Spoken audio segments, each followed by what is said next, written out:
porque ya estaba,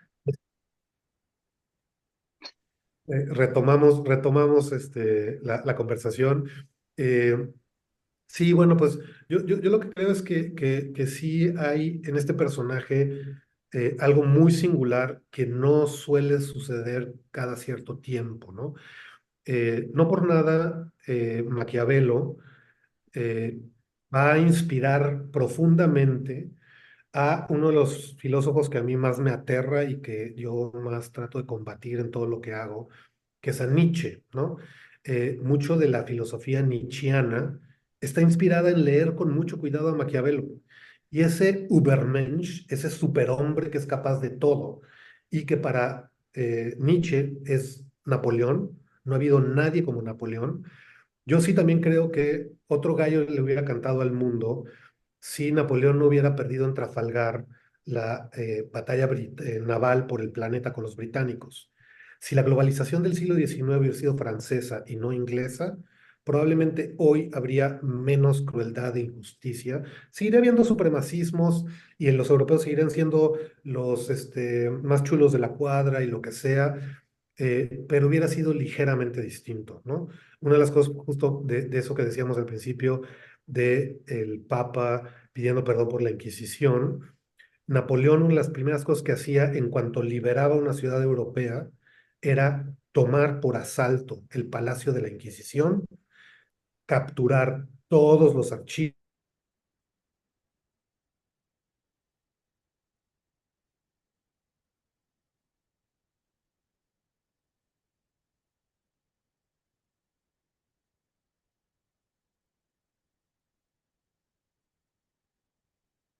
que a la fecha el código napoleónico viene a resarcir, solo los romanos y él van a construir un código que medianamente entiende la lógica de hacer justicia.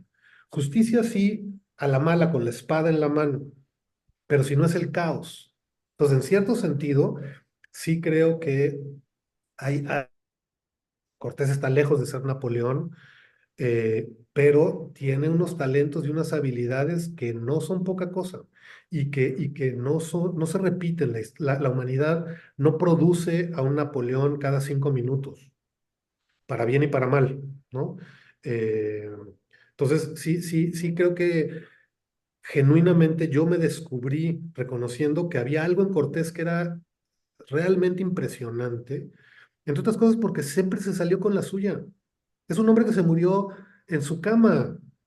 O sea, lo pudieron haber matado más de una vez, debió de haber muerto con el corazón destripado en honor a Huitzilopochtli en más de un momento y se murió tranquilito en su cama. Eso poca gente lo puede decir. Trump seguro no lo va a decir. Muy Claro. pronto. Entonces sí tienes toda la razón de por qué esa seducción, o sea, son pocas personas que a lo mejor no tienen ese grado intelectual que a lo mejor uno puede esperar, pero en su contraparte lucen con otro tipo de habilidades, ya sea este carisma, el habla, o saber detectar cómo ganarse a la gente. Entonces, te agradezco mucho todas tus respuestas y bueno, Encantado. continuemos. Gracias a ti. Gracias. Jenny, adelante. Gracias, buenas noches. Ilan, de verdad qué gusto, de verdad que cuando empecé tu libro dije, ¿por qué esa introducción tan enorme? Pero cuando seguí, le encontré el sentido a la introducción.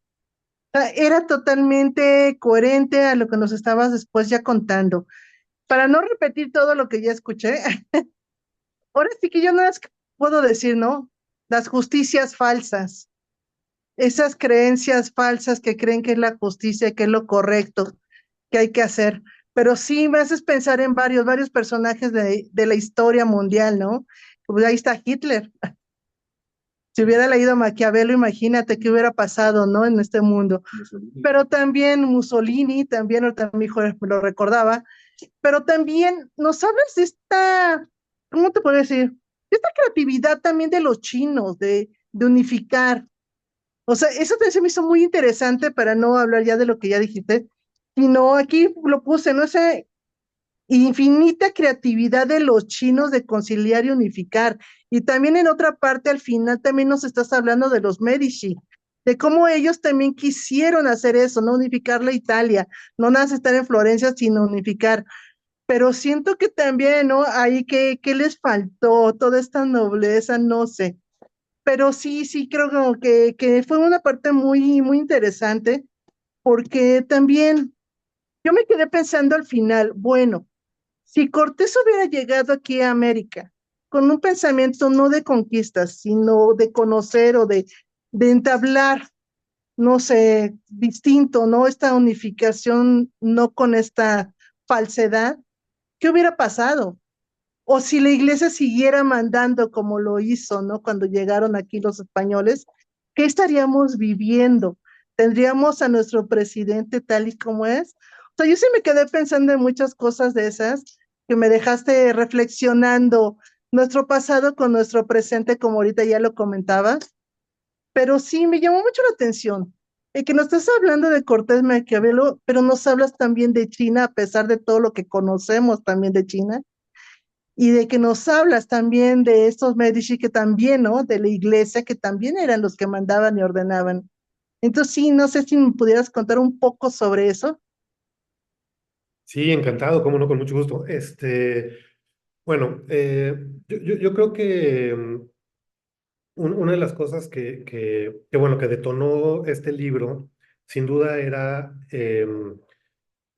pues que en el 2021 se marcan los 500 años de la caída de Tenochtitlan, ¿no? Es el 13 de agosto de 2021, eran 500 años exactos de que Cortés hubiera terminado el sitio de Tenochtitlan y que Tenochtitlan quedara completamente derrotada, ¿no? Eh, y 2 años previos, en 2019, se cumplieron también 500 años de la publicación de El Príncipe de Maquiavelo. Entonces, me parecía que ambas cosas merecían revisarse, ¿no? Es decir, bueno, 500 años después, ¿qué hemos aprendido? ¿Qué ha pasado en estos 500 años? Y quizá una de las cosas que más me sorprendió fue descubrir que este librito que a mí se me ha cruzado en la vida desde mi juventud, recuerdo más de una vez de estar en Coyoacán esperando que llegaran familiares o amigos que nos habíamos quedado de ver, tener tiempo y meterme al Parnaso y entre los libros o se me trepaba a la mano El arte de la guerra de Sun Tzu o El Príncipe de Maquiavelo, los hojeaba. Lo he de haber comprado, esos dos libros los he comprado yo creo que en mi vida 3 o 4 veces. Por ahí están, los pierdo, los regalo, en las mudanzas, quién sabe dónde quedan, y los vuelvo a comprar. Hoy en día los tengo en PDF, en mi iPad, en la computadora, etcétera, ¿no? Y los vuelvo a releer, me los regalan la versión ilustrada de Sun Tzu, lo que quieras, ¿no? Y El Príncipe es un libro chiquitito, o sea, es un libro de 26 capítulos. Algunos de esos capítulos son hasta de 2 párrafos. Te lo lees rapidísimo. En teoría es un libro fácil. Está escrito en un idioma. Un momento que mi esposa decía, bueno, si estás de atar, ¿no? ¿Qué estás haciendo, no? O sea, lo estaba yo leyendo simultáneamente en 3 idiomas, en italiano, en inglés y en español, porque me daba cuenta que justamente habían cosas que decía, bueno, ¿cómo es posible que este parrafito tan complejo, que en el juego de palabras que hace Maquiavelo en italiano, se traduce al castellano de esta manera, se traduce al inglés de esta manera y dice completamente cosas distintas, ¿no? Pero ¿qué es lo que está tratando de decir Maquiavelo? Y resulta que este es probablemente uno de los libros menos comprendidos en la historia de la humanidad. Lo han leído todos los genios, como decías hace rato. Mussolini sí lo leyó y tiene comentarios. Napoleón, hay una versión famosísima, resulta que mandó que le imprimieran en una edición páginas en blanco y Maquiavelo, porque él lo iba a ir anotando, le iba a ir corrigiendo la plana a Maquiavelo. Yo por ahí tengo esa versión y es genial como dice, no, miren, esto Maquiavelo es un imbécil, no está entendiendo nada, porque las cosas son así, así, así. O hay veces que dice, no, qué barbaridad, vaya que si Maquiavelo tiene razón en que lidiamos con bestias, porque las bestias lo que merecen es que les hagamos esto, esto y esto. es ándale con las opiniones de Napoleón, ¿no? O sea, es un libro que por mucho tiempo se creyó que era justamente eso, un recetario para monstruos. ¿Quiere usted ser un desgraciado dominador, controlador de gente? Esta es la receta secreta. ¿Quiere usted hacer Coca-Cola en su casa? Aquí está la receta, haga lo que necesita y disfrute, ¿no? ¿Qué más, en qué más le puedo ayudar, ¿no? Tomó mucho tiempo, tomó la Revolución Francesa para que gente del calibre de Kant o de Hegel dijeran, no, espérate, esto no puede ser. Nadie les tenía que enseñar a los príncipes italianos cómo ser unos desgraciados. Esto es algo que te enseña tu papá, te lo hereda. Ese conocimiento de cómo dominar, de cómo seducir, de cómo engañar, de cómo imponerte en una negociación o en la guerra, te lo enseña tu papá Sforza, al muchachito Sforza, o te lo enseñan los Visconti, etcétera, ¿no? O sea, lo mamas en casa, lo heredas, es la cultura. O sea, es como ser hijo de un ejecutivo de Wall Street. Lo que vas a oír en casa, créeme que te va a ayudar a dominar el mundo en un futuro muy, muy cercano. O si eres sobrino del Chapo y estás oyendo cómo se resuelven cosas en casa, ¿no? O sea, algo vas a heredar que vas a saber hacer muy bien. Entonces, Hegel, Kant van a decir, no, no, este libro está escrito para nosotros, tiene un afán republicano para ciudadanos. Nosotros necesitamos la receta de la Coca-Cola para saber cómo se hace y cómo nos podemos defender justamente de ello, ¿no? Entonces, el príncipe que en algún momento dicen otros genios, como Spinoza, dicen, no, esto es una sátira. No quiere enseñarle nada a nadie, no nos está queriendo ayudar, se está burlando de nosotros. Es una forma de decir, vean lo espantoso que es la política. Vean, es poner un espejo a la podredumbre, al estiércol, vean cómo son los cochinitos en su lodazal. Y es una sátira. Rousseau dice, es una trampa mortal que le puso a los Medici. Cuenta la leyenda que originalmente es un proyecto, bueno, y este es un dato que también a mí me parecía genial cuando lo descubrí, que hay unos cuantos soldados profesionales que sí contrata Cortés, que no son estos clase medieros, argüenderos, desmadrosos, un poco como Bernal Díaz del Castillo probablemente lo habrá sido, otros que son un poco más piadosos, como Andrés de Tapia, que luego hasta se va a hacer fraile, pero que sí son nada más así como escandalosos, estos españoles gritones que saben que van a sobrevivir en la batalla, nada más haciendo la de... Hay otros que sí son profesionales, soldados profesionales, que Cortés los está contratando y que son como su guardia pretoriana, que lo protegen. Eh, Dos de ellos, tres de ellos, estuvieron en las campañas de Italia del rey Fernando. Eso significa que hay dos o tres personas que acompañan a Cortés que algún día, unos cuantos años antes, marcharon por las calles de Florencia. Florencia logró negociar con Fernando.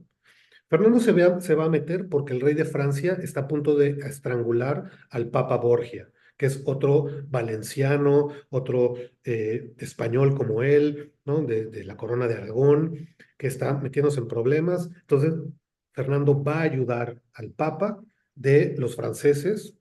Los franceses han sido siempre los aliados de Florencia. No hay duda que los franceses ya están en retaguardia, ya están huyendo casi hasta Nápoles. Y los florentinos logran negociar con Fernando que no saquee la ciudad, que no mate a la gente, que no viole a las mujeres, que no se robe el tesoro, le pagan una lana, le dicen, bueno, ¿qué cuánto quieres por no destruir la ciudad? Y el otro le dice, sí, nada más que les voy a exigir una cosa, que es que van a dejar que los Medici regresen a gobernar. Entonces el proyecto democrático republicano del que Maquiavelo había sido su ministro de Relaciones Exteriores en la Cancillería, era el segundo canciller, se viene abajo y su vida se vuelve una tragedia. Es probablemente el momento más amargo en la vida de Maquiavelo. Es hecho prisionero, torturado, está meses en prisión y solo es liberado cuando un sobrino de los Medici se vuelve papa, entonces hay una amnistía, todos salen de prisión. A Maquiavelo se le dice, puedes salir de prisión, pero no puedes volver a pisar Florencia. Vas a estar exiliado, tienes que estar en tu hacienda, está, en tu propiedad, en las afueras, y ahí a ver cómo le haces. Entonces, como terapia, parece ser que empieza a escribir los famosos 10, los discursos sobre los primeros 10 libros de Tito Livio, que es como para reflexionar sobre qué le pasó. Es tal cual una terapia de recuperación del propio Maquiavelo. Y un amigo suyo, que es un diplomático que trabaja para los Medici, le dice, igual y te logro conseguir una cita con ellos, para que les pidas perdón y ver si te dan chamba. ¿Por qué no haces un extracto de tu gran libro y se los ofreces como regalo a los Medici? Parece ser que ese es el príncipe, que el príncipe es un extracto que él genera, es un memorándum ejecutivo para los Medici de todas estas ideas que tiene y con eso trata de recuperar la buena voluntad de los Medici y que le den chamba, que no esté ya recluido. Cuenta la leyenda que él sabe que no va a funcionar, que los Medici no lo van a perdonar.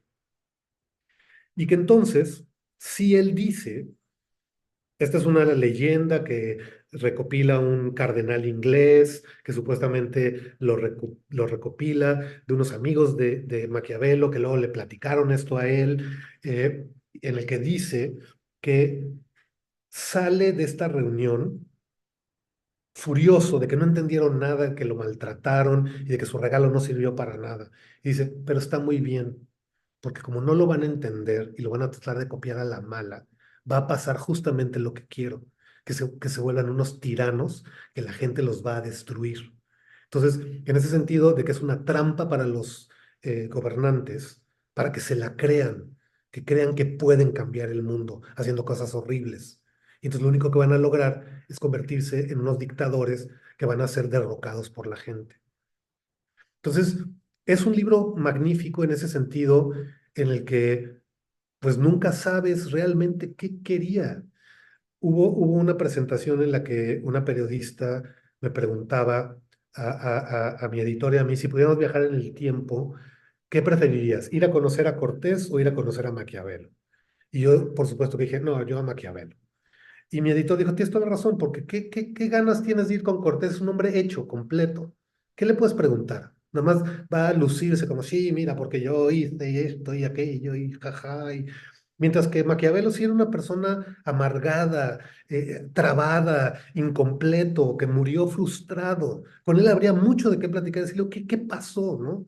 Entonces, yo me imaginé que si pudiera viajar en el tiempo y sería decía, yo siempre fui fanático de la ciencia ficción y de el Doctor Who.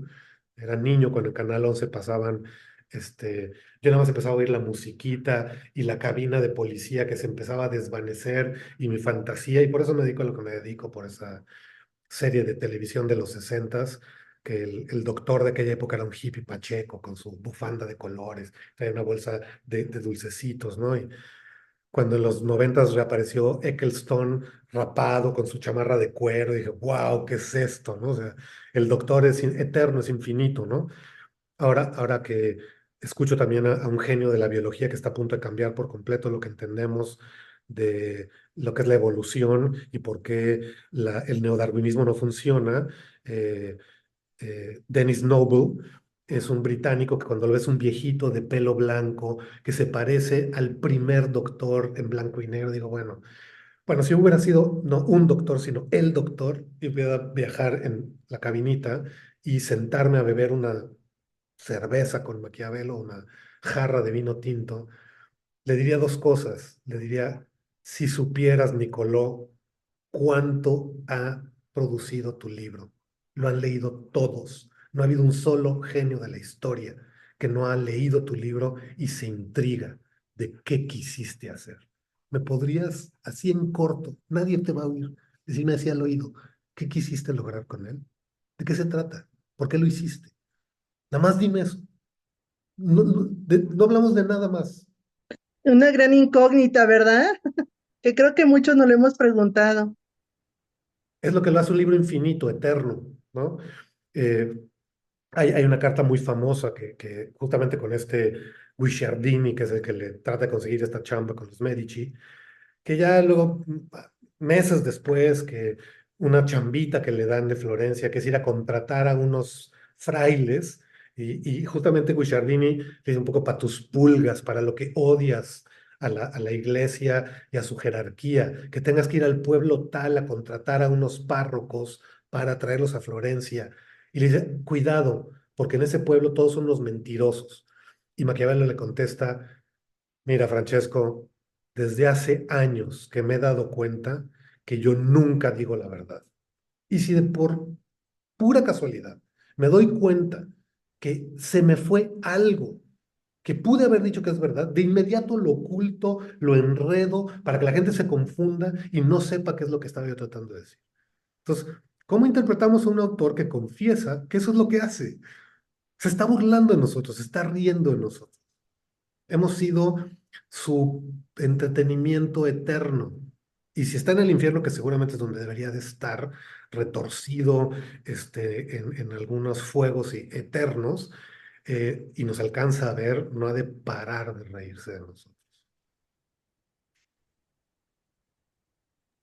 Muy cierto. Pues muchas gracias, de verdad qué gusto conocerte Sí, y espero algún día poderte ir a ver, me lo firmes y seguir con esta plática porque de verdad qué interesante.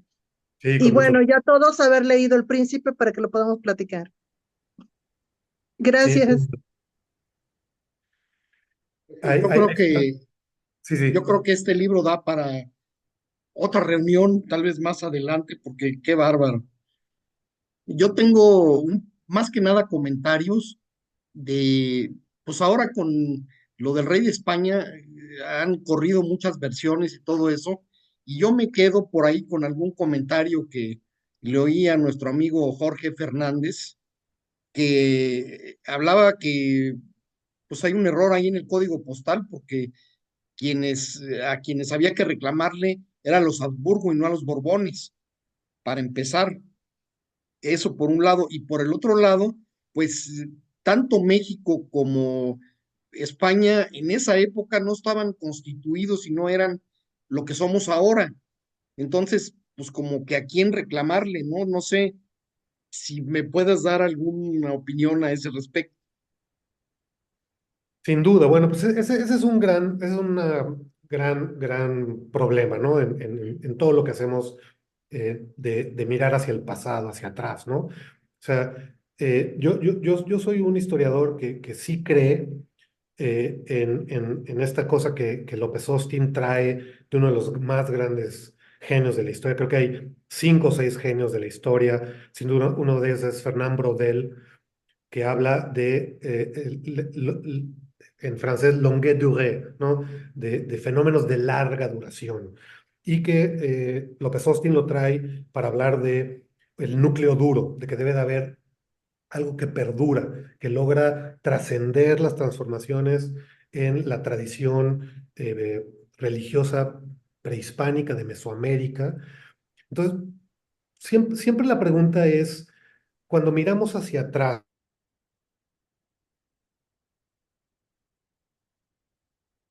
Uy, y qué tan humanos son como nosotros. Genéticamente sabemos que, por ejemplo, el cerebro que traemos aquí entre oreja y oreja, detrás de los ojos, todos los que estamos ahorita conectados, el que tuvo Einstein o el que tuvo un cazador recolector paleosiberiano de hace 50.000 años, es el mismo. Genéticamente no hay enorme diferencia. La construcción orgánica, las redes neuronales que heredó Einstein sí son muy distintas a las que le heredó ese cazador recolector paleosiberiano a su hija o hijo, pero el cerebro es básicamente el mismo. El metabolismo, los seres humanos digiriendo, comiendo, durmiendo, mal durmiendo, seguimos siendo los mismos. Seguimos siendo individuos con los mismos problemas de envejecimiento, problemas de la espalda, la columna. Habernos levantado de las 4 patas no fue un gran proceso evolutivo genial, sin duda diseñado por ningún Dios sabio y todopoderoso, porque no estaríamos todos sufriendo. Yo ya ahorita hay un momento que digo, qué barbaridad, sería tan cómodo seguir con mis 4 patas y una colita moviéndome nada más. Digo, me encantaría tener teléfono y seguir con el Me Too, YouTube o lo que sea, pero sin duda, estos procesos evolutivos, pues no todos fueron maravillosos, ¿no? Entonces la pregunta es, ¿qué tan distintos son estos humanos del pasado y qué tan cercanos son al presente? Sin duda, por ejemplo, los antiguos egipcios no tienen nada que ver con los egipcios del presente, porque les pasó encima el Islam, ¿no? No creen en Amun-Re, ni andan momificando a nadie, ni siguen creyendo en un más allá donde si cuando termine tu vida vas a ser sopesado y tu alma, y a lo mejor tu alma se vuelve sagrada o se vuelve un demonio monstruoso. Esos egipcios desaparecieron, ya no existen, aunque genéticamente sí están en los egipcios musulmanes del presente, ¿no? Por ejemplo, los hebreos judíos que en algún momento habrán escuchado a Cristo y que, como diría la versión oficial de la Santa Madre Iglesia, lo crucificaron, curiosamente con un método de tortura romano, con una denuncia romana y con un cargo de rebelión romano, pero cuando la iglesia es romana, pues lo que menos quiere es culpable yo, no, lo hicieron ellos, ¿no? Entonces, ¿desde dónde empieza mucho del antisemitismo que hoy en día genera los problemas que genera? Pues porque sí hay algo de continuidad entre esos judíos de hace 2000 años y los del presente. Mientras que los egipcios de hace 3000 años y los del presente no lo tienen, pues bueno, es un tema de debate. ¿Hasta qué punto se reinventaron, no? En el judaísmo se dice que no ha habido, eh, es una frase muy difícil de traducir, pero es algo así, no ha habido un Moisés tan grande como Moisés, desde Moisés. Porque curiosamente, el único humano que se atrevió a corregirle la plana a el que bajó con las tablas y el que escribió los primeros 5 libros, el Moisés original, que es una fantasía magnífica para tratar de fusionar las tradiciones del antiguo Egipto y de Mesopotamia. No hay ninguna evidencia de esclavos y mucho menos de que Charlton Heston hubiera separado las aguas y salieran todos formaditos de Egipto. Este, pero sí hay un Moisés en Córdoba que se llama el rabino Moisés, hijo de Maimón, el Rabbi Moshe ben Maimón, que es Maimónides, que de pronto dice, oigan, vamos a seguir leyendo estas reglas que dice que hay que hacer sacrificios de sangre en un templo que hace 2000 años que ya no existe. ¿No creen que tendríamos ya que transformarnos? A lo mejor necesitamos renovarnos, reinventarnos. No podemos seguir siendo los judíos del Antiguo Testamento, que dice que si el perfume equivocado y matan a nuestro sacerdote, pues como que no creo, ¿no? Nuestro Dios probablemente ya evolucionó y hay otro Dios. Y entonces la nueva versión del judaísmo, que va a dominar hasta el medioevo y los hasídicos y Chagall con el violinista en el tejado y la cabra voladora y bla, bla, bla, pues es un ratito después de que ese segundo Moisés corrige la plana. Entonces la pregunta sería esa, ¿no? O sea, ¿los españoles del presente no son los españoles del pasado? Hay un dato interesantísimo que a mí me fascina. Por ejemplo, para el momento máximo de expansión del Imperio Romano, la península ibérica pudo haber llegado a tener hasta 6 millones de habitantes. Esto es como por ahí de el 100 de la era común, ¿no? Hace 1950 años, ¿no? Resulta que cuando la invasión musulmana, que la leyenda, los datos historiográficos dicen que eran 17,000 árabes, palestinos, jordanos, sirios, egipcios, más 17,000 bereberes, que serían de estos norafricanos de las montañas del Atlas, es decir, 34,000 militares que cruzan el estrecho de Gibraltar y que logran derrotar a un ejército en teoría de hasta 100,000 visigodos, que una de las maravillas es que justamente los visigodos salen en sus latas de atún y de sardinas, ¿no? Sudando, torpes, apenas podían mover con las picas, y, hey, acércate, te quiero matar, ¿no? Y los otros a caballo en unas armaduras súper ligeras, con arco y flecha como unos, con las espuelas, entonces pueden tener las manos libres y los van ensartando como alfileteros a estos 100,000 españoles visigodos, y 2 siglos después, la leyenda, la historia dice que cuando el califato de Córdoba, que la conquista musulmana tiene básicamente el 85% del territorio, es decir, hay unos cuantos hispanocristianos que se han ido a refugiar a las montañas del norte, que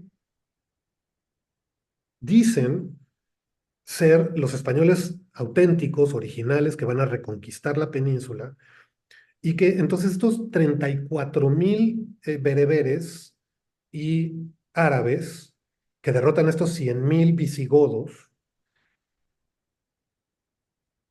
para el 900, 2 siglos después de 711,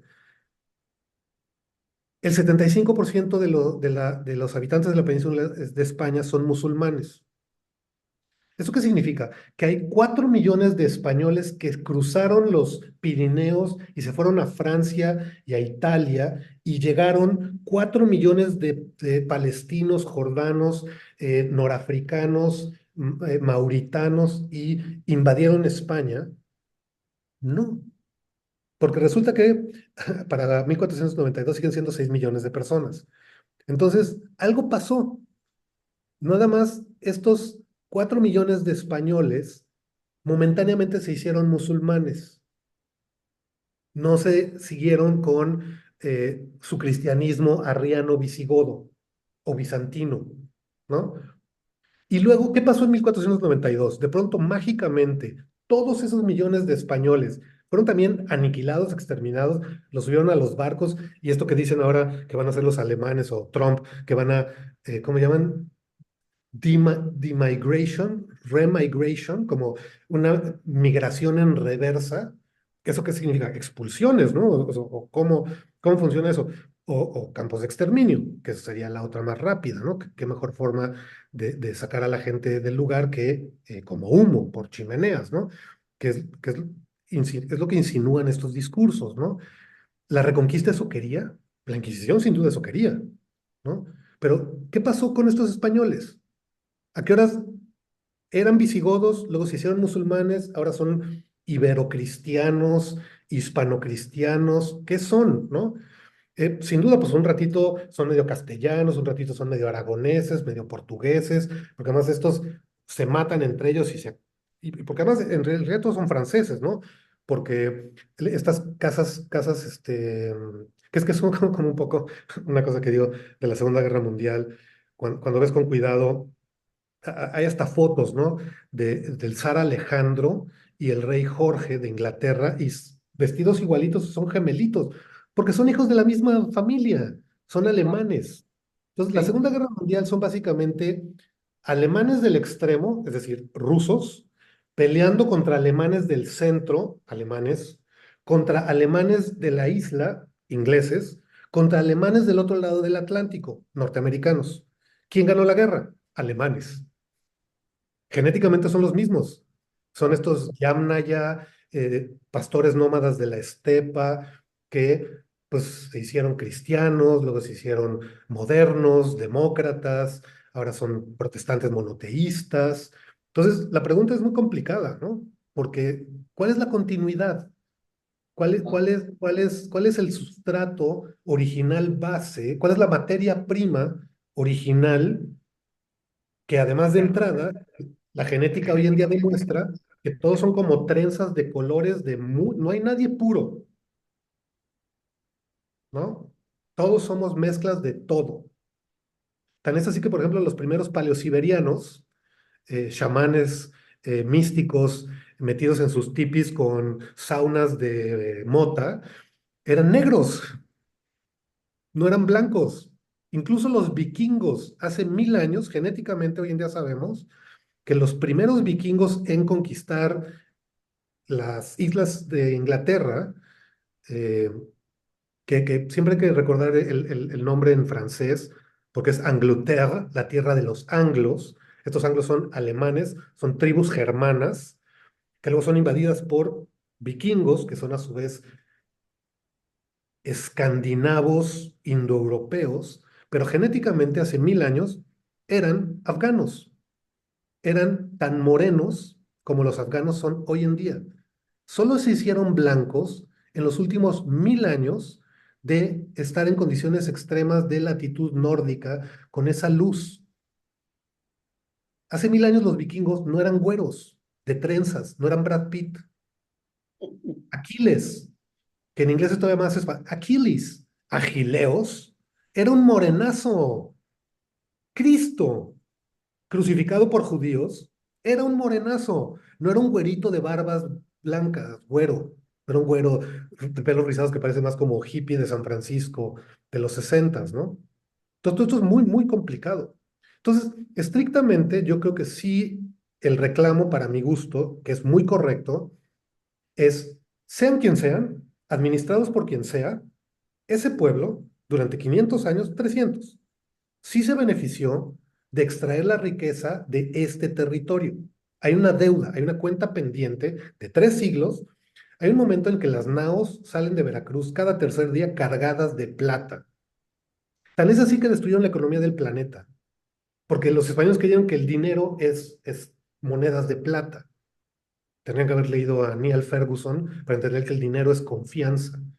Hoy en día el dólar sigue siendo el patrón, porque todos, y por más que impriman y ahorita van a imprimir muchísimos dólares, no les pasó lo que los españoles, con toda esa plata que extrajeron y que se volvieron muy pobres. Tan es así que perdieron su imperio. Es el primer gran imperio global europeo en perder toda su riqueza. Entonces, sin duda es muy complicado, pero yo lo que sí creo es que es muy correcto que los representantes legales en este momento de el pueblo que se benefició de extraer la riqueza de este territorio son los que sí le deben a los habitantes de este país mínimo. Eso no te cuesta nada, quédate con toda la plata, porque podríamos ir a un proyecto interesantísimo de vaciarles todas las iglesias, volver a fundir todo el oro y traérnoslo, no sé, para hacer pilas para teléfonos, porque es plata que salió de minas de San Luis Potosí, con sudor de indígenas de San Luis Potosí y muchos negros de la costa oeste de África, a los que también se les debe mucho, ¿no? Entonces, yo sí creo que mínimo, mínimo de salivita, no te cuesta nada. O tu supremacía es de tal grado que ni siquiera yo, que soy superior y perfecto y maravilloso, ¿qué le voy a andar pidiendo perdón a unos pinches indios patarrajadas? ¿Por qué se creen? Si yo soy noble español, en realidad francés, Borbón, casado con una griega, ¿no? Pero que los españoles son tan brutos que se dejan gobernar por extranjeros. No sé, por seguir metiéndome en problemas de cosas políticamente incorrectas grabándose para la red, ¿no? Muy bien, pues Albert, un comentario Sí, final. claro que sí. Pues yo nada más para terminar, que está muy interesante la charla. La verdad es que yo creo que muchos de los lectores que siempre suelen participar aquí en Recomiendan un buen libro, pues le temen un poquito a la historia, ¿no? Entonces, como que siempre esto de empezar a leer y toparte con muchas cosas, creo que siempre les limita un poquito más, ¿no? Pero yo sí tengo una duda ya como para cerrar, y está bien interesante pues esta comparación, ¿no? Esta comparativa que haces entre Maquiavelo y Cortés, ¿no? Y entre toda tu investigación, entre toda tu trabajo que ya fuiste escribiendo, pues ¿cuál fue así como que la conexión más como más sorprendente que tú encontraste? Algo que realmente te haya llamado la atención. Y en todo caso, por ejemplo, en el caso de añadir o que quisiste o quisieras añadir un capítulo extra a tu libro, tratándose de esto, ¿qué sería, no? Lo que tú nos podrías contar. Uf, no está tan fácil. Pues probablemente sería una coda, dirían en latín muy propio y muy correcto, eh, para el libro, un epílogo. Eh, eh, yo sí me considero un romántico idealista, en el sentido en el que sí creo que Maquiavelo no quiere dejarnos una trampa mortal para caer en la anarquía y en el desastre. Sí creo que el príncipe que dice ser un manual en el que explica ¿Qué es lo que se va a tener que hacer, particularmente para algo muy específico que es unificar Italia, liberarla del yugo en el que se encuentra? Maquiavelo es un historiador y un analista político tan preciso y tan claro que se da cuenta que la debilidad de Italia en ese momento es no estar unificada como Francia muchos años antes o como España recientemente. Los alemanes les tomó 4 siglos más lograrlo. Eh, los italianos apenas lo pudieron hacer poquito antes que los alemanes. Y Maquiavelo dejó el manual, la ruta, el plan, dejó los planos para hacer. ¿Quieren hacer un edificio? Aquí están los planos, ahí están los cimientos y luego el primer piso y la azotea y las tuberías y demás. Y una de las cosas que Maquiavelo está diciendo es que los humanos somos cosa tan fea, sobre todo cuando estamos juntos, muchos. Eh, una de estas frases famosísimas que somos tan egoístas, tan mezquinos, tan materialistas, que antes vamos a perdonar la muerte del padre que la pérdida del patrimonio. En italiano funciona muy bien el juego de palabras, pero básicamente lo que está diciendo es, mientras tú no les quites lo más preciado que tienen, van a permitir hasta que les mates a su papá, a su familia. Esa es la calidad. Eh, Más de una vez Maquiavelo lo dice directamente, ¿no? Si los humanos fuéramos gente más decente, más noble, más de una pieza, íntegros, con honor, con, con fe a nuestra palabra, con convicciones, pues podría ser el gobernante un perfecto caballero, un perfecto cristiano, lo que Sócrates soñaba, ¿no? Con ser un alos agathos antropos, ¿no? Un hombre que es bello, y estéticamente es íntegro en su ser porque actúa con integridad. Sócrates se le olvida a mucha gente que es un precursor del Buda, diciendo que lo más importante es dejar de impedir que sigamos siendo gobernados por nuestros instintos desbocados. La disciplina de contener esa fuerza fuera de control de lo humano. Bueno, pues como eso no va a existir nunca, los humanos entonces, para poder salir adelante, necesitamos sí sistemas políticos que nos ordenen, nos organicen. Pues tristemente Maquiavelo creo que tiene razón en decir que entonces lo que nos queda es que nuestros gobernantes sean unos hijos de puta, que tienen que simular ser buenas gentes, simular todas las virtudes cristianas y detrás de ese espejismo, de ese show que montan, dejarse llevar por todos los vicios más espantosos. Ese es el gobernante. Está insinuando incluso que si el Mesías tuviera que venir, porque además Maquiavelo, como buen judío, pensaría que el Mesías no ha llegado. Él no cree en Cristo en ese sentido, creo yo. Y lo que dice es que si el Mesías tuviera que venir a crear un mundo mejor, tendría que leer su libro y hacer las cosas que están en ese libro, porque va a tener que gobernar a humanos. Y los humanos, en su política, que es inherentemente violenta, que hay algo del ejercicio de la política que es brutal por sí mismo, el gobernante tiene que ser un monstruo. No puede ser un humano, tiene que ser un monstruo, inhumano, mitad bestia. Y esa bestia por eso es feroz, violenta, agresiva, protectora, es un buen camarada. Y por eso muchos soldados cuando regresan de la guerra lo que dicen es que al final que todo era una cosa espantosa y nada más era la violencia por la violencia, lo único que te sacaba adelante era la hermandad entre los que estamos metidos en esto. Somos hermanos de armas, ¿no? Maquiavelo entiende esto y Cortés lo ejemplifica como nadie, ¿no?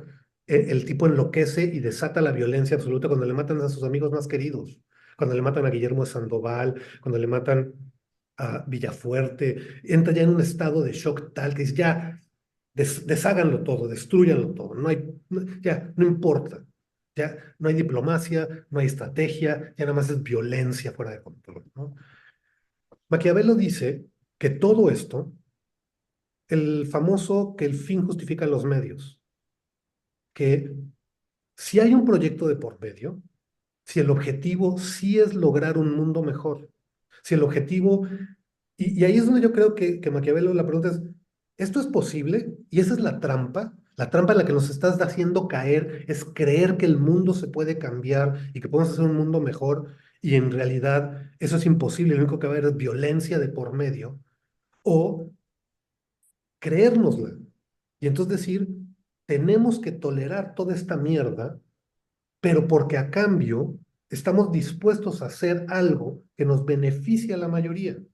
Porque sin duda, yo solito no puedo hacer un Estado. Yo no puedo ir a hacer calles, yo no puedo ir a hacer un sistema de salud, pero el Estado sí puede.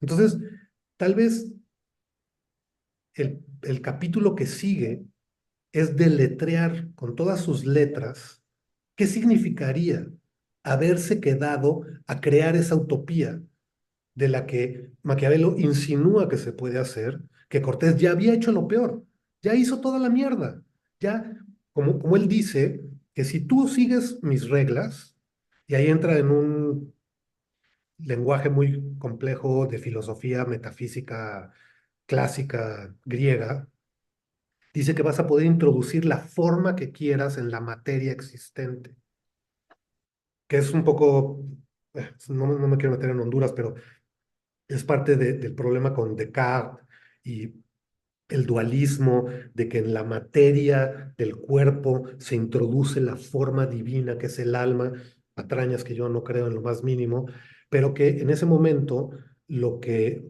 Maquiavelo está diciendo es que si tú entiendes las cosas en esos términos, tú en este momento te vuelves Dios. Y la materia prima que son los humanos, que ya los hiciste a tu modo porque ya los deconstruiste con todas estas herramientas de política, ahora pueden recibir la forma que tú quieras. Eres Fidel, acabas de triunfar, puedes hacer la Cuba que quieras. Y acabó matando al Che porque no se pusieron de acuerdo en el mundo que podían hacer, y Fidel se impuso a la mala. Y el Che que dijo, pues me voy entonces ahora a sacrificar a Bolivia, que un poco tal vez como Butch Cassidy y Sundance Kid. Dice, la próxima vez que me digas que nos vamos a Bolivia, lo voy a pensar dos veces, ¿no? Pero en ese momento, en efecto, la materia está tan maleable que la puedes convertir en lo que tú quieras. Ese es el poder que tiene el poderoso. Pues Maquiavelo un poco lo que está insinuando, para mi gusto, en pleno siglo XXI leyendo a Maquiavelo, es que ya no podemos dejarnos llevar por esa inercia en la que creemos que el problema es solo de los políticos. O que si ellos son los que se metieron en ese mundo asqueroso y espantoso, que ellos lo resuelvan. No.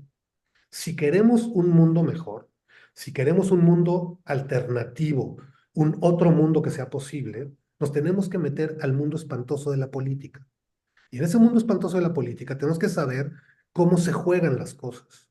Y tenemos que saber a qué nos vamos a exponer. Y la pregunta es ahora, pues, ¿cómo nos ponemos de acuerdo entre tantos, con ideas tan distintas de lo que se necesita hacer, cuando además sí estamos contra la encrucijada?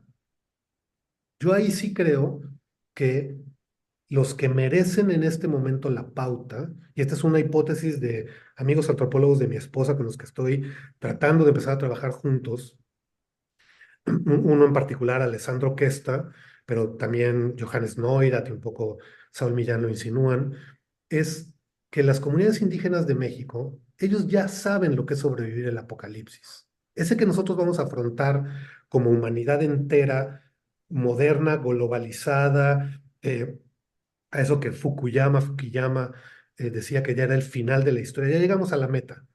En la meta ya la historia ya llegó a todo lo que tenía que lograr, que es básicamente consolidar el libre mercado, la democracia y el monoteísmo protestante cristiano. Bueno, si queremos un mundo alternativo que no sea eso, porque a ese final sí nos llevó esa forma de ver el mundo indoeuropeo, moderno, occidental, que es un callejón sin salida de destrucción por voracidades y ambiciones de tecnología y el progreso y la economía.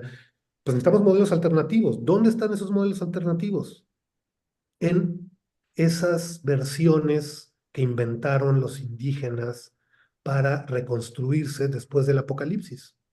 Ellos ya saben lo que es destruir lo que es ver su mundo destruido por completo. Cortés lo logró. Y en los últimos 500 años han desarrollado una forma de vida, reconstruyeron la idea de comunidad, dejaron de creer en fantasías de poderes absolutos, dejaron de hacer pirámides, dejaron de venerar tlatoanis, y el poder ahora se distribuye de una forma muy distinta en sus comunidades.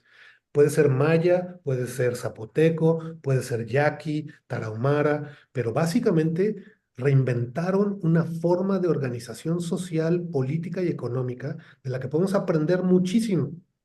Y México le podría transmitir al resto del mundo ese modelo, y ese ya no es un párrafo, ya es el libro entero que sigue, ¿no? Que es, de dónde echamos mano para imaginar otro modelo de organización que no sea el que nos tiene ahorita contra las cuerdas? Para mi gusto está en esa versión que reinventaron los Mijes, los Yaquis, los Odam, ¿no? Etcétera, ¿no? Pues muchas gracias y la verdad es que fue una gran charla, la pasamos creo que todos muy bien. Y ya nada más como último favor, pues nos vamos a tomar la foto del recuerdo, ¿no? Le vamos a tomar la palabra también a Jenny, de que pues bueno, ya iremos a visitarte por allá para poder tener No el tengo el libro. mío a la mano, pero voy a usar un equivalente.